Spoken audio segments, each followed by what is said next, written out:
بسم اللہ الرحمن الرحیم۔ السلام علیکم۔ انفو ٹی وی میں خوش آمدید۔ آج 3 اگست 2022 روز بہت سعودی عرب کی شام تک کی اہم ترین خبروں کے ساتھ میں ہوں وسیم۔ اگر آپ بھی سعودی عرب کی خبریں حاصل کرنا چاہتے ہیں تو آپ انفو ٹی وی کو سبسکرائب کر لیں، بیل آئیکن پریس کر لیں۔ آپ کو ملیں گی یہاں پر تمام اہم اور اتھینٹک خبریں۔ آج شام کے نیوز بلیٹن میں بھی نئی اپڈیٹس شامل ہیں، تو ویڈیو کو مکمل دیکھیے گا۔ شروع کرتے ہیں آج شام تک کی پہلی خبر کے ساتھ۔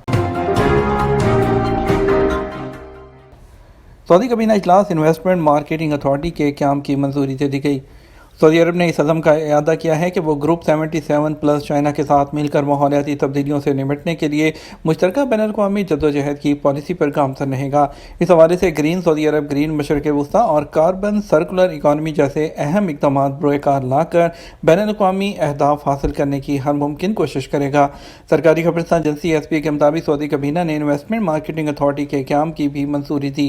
کابینہ کا اجلاس منگل کو جدہ کے قصر اسلام میں خادم حرمین شریفین شاہ سلمان بن عبدالعزیز کی زیر صدارت منعقد ہوا تھا۔ قائم مقام گورنر ریاض سے سفیر پاکستان کی ملاقات۔ قائم مقام گورنر ریاض شہزادہ محمد بن عبد الرحمن بن عبدالعزیز سے گورنر ہاؤس قصر الحکم میں سفیر پاکستان امیر خرم راٹھور نے ملاقات کی۔ سرکاری خبررساں ایجنسی ایس پی کے مطابق سفیر پاکستان امیر خرم راٹھور نے شہزادہ محمد بن عبد الرحمن سے دوستانہ ماحول میں تبادلہ خیال کیا۔ جدہ میں ریڑھی فروشوں کے خلاف کارروائیاں۔ جدہ کی المطار بلدیاتی کونسل نے خوانچہ فروشوں کے خلاف مہم تیز کر دی ہے۔ تفتیشی ٹیموں نے مختلف مقامات پر کی جانے والی کارروائیوں کے دوران 3 ٹن پھل ضبط کر لیے۔ آجل ویب سائٹ کے مطابق بلدیاتی کونسل کے چیئرمین فہد الزہرانی نے بتایا کہ انسپیکٹرز پر مشتمل ایک ٹیم تشکیل دی گئی ہے، جسے بلدیاتی کونسل کے دائرے میں گھوم پھر کر پھل اور سبزیاں فروخت کرنے والے کے خلاف کارروائی کا ٹاسک دیا گیا ہے۔ ٹیموں کو یہ ذمہ داری بھی دی گئی ہے کہ وہ ریڑھی والوں کو شاہراہوں پر اور پھل سبزیاں فروخت کرنے سے روکیں۔ الزہرانی نے بتایا کہ بلدیاتی کونسل میں مختلف مقامات پر کارروائی کے دوران 3 ٹن سے زیادہ پھل اور سبزیاں اور 21 ریڑھیاں ضبط کر لی گئیں۔ الزہرانی نے ان سعودی شہریوں کا شکریہ ادا کیا جو بلدی اپلیکیشن یا 940 پر رپورٹ کر کے شہر کو بدنما مناظر سے نجات دلانے اور شہر میں پھلوں اور سبزیوں کے کاروبار کو قانون کے دائرے میں لانے میں مدد کر رہے ہیں۔ سعودی عرب کے علاقے نجران میں 3 افراد وہ دلدل میں ڈوب گئے، گورنر کا تحقیقات کا حکم۔ سعودی عرب کے علاقے نجران میں سار کے علاقے میں سول ڈیفنس نے بتایا کہ اسے ایک رپورٹ موصول ہوئی جس میں بتایا گیا کہ 3 افراد پانی کی دلدل میں ڈوب گئے۔ تھر میں general directorate of civil defence نے ٹویٹر پر کہا کہ متاثرین کو باہر نکال لیا گیا ہے، تاہم ان کی موت ہو چکی تھی۔ نجران کے گورنر شہزادہ جلوی بن عبدالعزیز بن موسیٰ نے متعلقہ حکام کو اس واقعے کی تحقیقات کا حکم دیتے ہوئے اس کی رپورٹ طلب کر لی ہے۔ مسجد نبوی میں زائرین کے لیے خدمات کا معیار مزید بہتر۔ مسجد نبوی کی انتظامیہ نے عمرہ سیزن 1444 شروع ہونے پر مدینہ منورہ آنے والے زائرین کو روضہ شریف میں نماز کی سہولت فراہم کرنے اور پیغمبر اسلام صلی اللہ علیہ وآلہ وسلم نیز ابوبکر صدیق اور حضرت عمر فاروق رضی اللہ تعالیٰ عنہ کی خدمات میں صلاۃ والسلام پیش کرنے کی سہولت پیدا کرنے کے لیے مزید انتظامات کیے ہیں۔ عادل ویب سائٹ کے مطابق انتظامیہ نے مسجد نبوی کے صحنوں میں صاحبانوں کی سہولت بڑھا دی ہے، جبکہ وہاں آب و ہوا کو تر و تازہ رکھنے کے لیے صحن میں فوار والے پنکھے بھی لگائے گئے ہیں۔ مسجد نبوی میں تمام مقامات پر آب زمزم کے کولرز کی تعداد کو بڑھا دیا گیا ہے۔ اس کے علاوہ آب زمزم کی بوتلیں بھی تقسیم کی جا رہی ہیں۔ مسجد نبوی کی انتظامیہ نے عمارت کے اندر صحنوں اور متعلقہ عمارتوں میں صفائی، دھلائی اور سینیٹائزنگ کے عمل کو بھی بہتر کیا ہے۔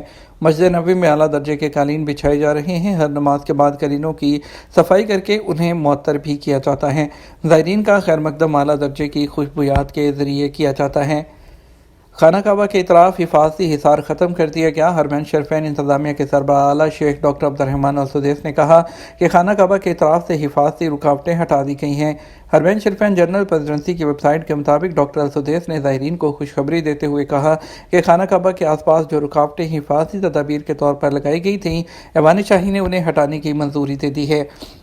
یاد رہے کہ خانہ کعبہ کے اطراف رکاوٹوں کی وجہ سے زائرین حجر اسود کو بوسہ اور ملتزم پر دعائیں مانگنے اور حتیم میں نماز ادا نہیں کر سکتے تھے۔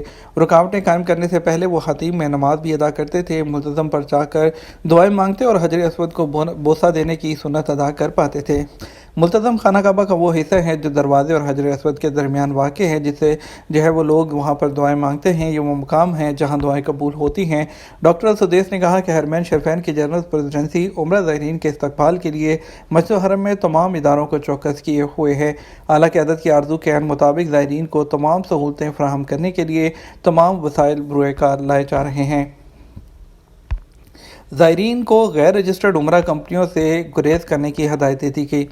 سعودی وزارت حج اور عمرہ نے بیرون مملکت سے آنے والے زائرین کو متنبہ کیا ہے کہ وہ غیر رجسٹرڈ عمرہ کمپنیوں کے ساتھ معاملات سے گریز کریں۔ کوئی بھی معاملہ کسی بھی کمپنی کے ساتھ اس وقت تک نہ کیا جائے جب تک یہ یقین نہ ہو کہ متعلقہ کمپنی سعودی وزارت حج اور عمرہ کے ہاں رجسٹرڈ ہیں۔ آجر ویب سائٹ کے مطابق وزارت حج نے اپنے ٹویٹر پر بیرون مملکت سے آنے والے عمرہ زائرین کے نام پیغام میں کہا کہ بغیر لائسنس ہولڈر کمپنیوں سے کسی قسم کا لین دین نہ کیا جائے۔ اپنے ملک کے لائسنس یافتہ ایجنٹ سے دریافت کر کے سعودی وزارت کی ویب سائٹ سے رجوع کریں۔ وزارت کے ترجمان نے مزید کہا کہ بیرون مملکت سے مختلف ویزوں پر آنے والوں کو عمرہ کا موقع دیا جائے گا۔ الاخباری چینل سے بات کرتے ہوئے ہشام سعید کا کہنا تھا کہ حج موسم 1443 کامیابی سے مکمل ہونے کے بعد گزشتہ ہفتے سے نیا عمرہ سیزن کا آغاز ہو چکا ہے۔ ہشام سعید نے مزید کہا کہ بیرون مملکت سے عمرہ یا کسی اور ویزے پر آنے والوں کو عمرہ پرمٹ کا اجراء شروع کر دیا گیا ہے۔ سعودی شہری اور مقیم غیر ملکیوں کو بھی عمرہ پرمٹ دیے جا رہے ہیں۔ ان کا مزید کہنا تھا کہ جی سی سی کونسل میں شامل ممالک کے باشندے اتمنا کے ذریعے جو پرمٹ ہے وہ حاصل کر سکتے ہیں، عمرے کے لیے بکنگ کرا سکتے ہیں اور اس کے علاوہ مسجد نبوی میں روزہ شریف میں نماز کا پرمٹ بھی حاصل کر سکتے ہیں۔ گھریلو ملازمین کے واپس نہ آنے پر کیا نیا ویزا نکلے گا؟ سعودی عرب میں لاکھوں غیر ملکی فیملی ملازم جو ہیں وہ فیملی ڈرائیور یا گھریلو ملازم کے طور پر کام کرتے ہیں۔ اس میں کئی لاکھ ملازمائیں شامل ہیں۔ سینکڑوں ایسے ہیں جو کبھی کبھار اپنے وطن چھٹی گزارنے کے لیے جاتے ہیں اور بعض اوقات گھریلو ملازمین ایگزیکٹو ویزے کی میعاد ختم ہو جانے کے باوجود واپس نہیں آتے۔ آجر ویب سائٹ کے مطابق فیملی ڈرائیور یا گھریلو ملازمین یا ملازماؤں کے جو خروجودہ ویزے کی میعاد ختم ہو جانے کے بعد اگر کفیل نیا ویزا جاری کرانا چاہتا ہے تو اس میں قانونی رکاوٹ کیا پیش آتی ہے؟ محکمہ پاسپورٹ سے ٹویٹر پر مقامی شہری نے سوال کیا کہ گھریلو ڈرائیور مملکت سے خروجودہ لگوا کر گیا تھا، واپس نہیں آیا، اس حوالے سے مجھے کیا کرنا ہوگا؟ اس کی جگہ نیا ویزا جاری کرانا چاہتا ہوں۔ اگر کوئی فیملی ڈرائیور یا گھریلو ملازم یا ملازمہ چھٹی پر جاتا ہے تو اس صورت میں ویزے کی میعاد مکمل ہونے پر 6 ماہ گزرنے کی صورت میں اسے کسی کارروائی کی ضرورت نہیں ہوتی۔ ایسے گھریلو ملازمین اور ملازماؤں کا ریکارڈ سسٹم سے آٹومیٹک ختم ہو جاتا ہے۔ محکمہ پاسپورٹ کے مطابق اگر کوئی شہری اس کی جگہ نیا ویزا جاری کرانا چاہتا ہو تو ایسی صورت میں ویزے کی میعاد ختم ہونے کے 30 دن بعد محکمہ پاسپورٹ سے رجوع کر کے سسٹم سے اس کا ریکارڈ ختم کروایا جا سکتا ہے اور اس کی جگہ نیا ویزا جو ہے وہ نکلوایا جا سکتا ہے۔ یہاں پر آپ کو بتاتے چلے کہ جو جتنے بھی گھریلو ملازمین ہوتے ہیں، گھریلو ملازمین ان کو کہتے ہیں جو کہ عام اسپانسرشپ میں جو کہ سعودی کفیل وغیرہ کے انڈر کام کرتے ہیں، جو کہ انڈیویجول لوگ ہوتے ہیں جو کہ کمپنیوں میں کام نہیں کرتے، وہ گھریلو ملازمین ہوتے ہیں۔ ان کے تمام کام جو ہوتے ہیں ان کے وہ جوازات کے انڈر آتے ہیں۔ وہ لوگ جو کمپنی مؤسسہ وغیرہ میں کام کرتے ہیں، جو کہ تجارتی اداروں میں کام کرتے ہیں، ان کے تمام کام جو ہے وزارت افرادی قوت کے ماتحت آتے ہیں۔ یہ تو ہمارا اب تک کا نیوز بلیٹن۔ مزید خبروں کے لیے ہمارا رات 12 بجے کا نیوز بلیٹن دیکھیے گا۔ ہمیں اجازت دیجیے۔ آپ کے قیمتی وقت کا شکریہ۔ السلام علیکم۔